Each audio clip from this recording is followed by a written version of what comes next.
The green agenda is worldwide. The United Nations wants the Western world to curb its meat appetite. Joining us now is Black Farmers Association President and Virginia farmer John Boyd Jr. John, thanks for being with us. All right, so this is how I'm reading what I'm hearing.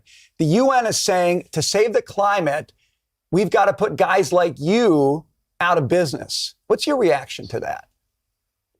Well, the UN should be more focused on stopping these wars that we have around the world. We have two full-blown wars, with Ukraine and we have one in Israel.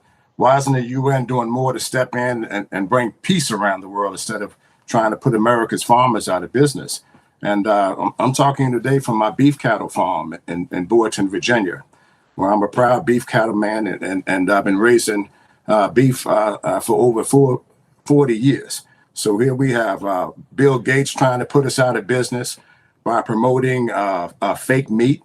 And now we have the UN stepping in and saying that Americans should eat less meat, putting America's farmers out of business. Why doesn't someone ask America's farmers first what we think about these policies, these bad policies, before they go and implement them? We had the FDA last week putting tobacco farmers out of business with a menthol ban. All of these things are putting America's farmers out of business when we're faced with the highest input cost in history for America's farmers. The high cost of diesel fuel, the high cost of fertilizer, the high cost of seed and lime and chemicals. All of these things we're paying up front. And, these policies are hurting us. So my message to the UN is to do something to stop these wars around there instead of putting America's cattlemen out of business like myself.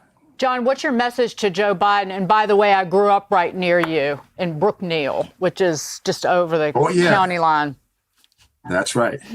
Well, my message to the president is, I'm disappointed that we haven't had this meeting. And I've asked for that meeting on your show in the past to discuss these policies that are hurting us. And that's a lot of the reason why you see these policies rolled out, because farmers aren't at the table to weigh in and advise this administration that policies like this hurt America's farmers. We need to find a way to put more small-scale farmers back into business out here in Boydton, Virginia, and Brookneal, Virginia. We got to find a way to put farmers back on the land rather than continue to lose the fight to these greedy people out here who are hurting us, such as Bill Gates. We have China buying a farmland right here in this county. They're opening up a new plant in South Hill where they're buying land here left and right. And these issues are going unaddressed by the administration. So my message is clear. We would like to sit down and talk about these things. And if not, we have to start looking to other candidates to see what they can do to help America's farmers, because farmers are hurting. Well, Mr. Boyd, we thank you so much for joining us today to share your message. We hope that it is heard loud and clear. John Boyd Jr., thank you very much.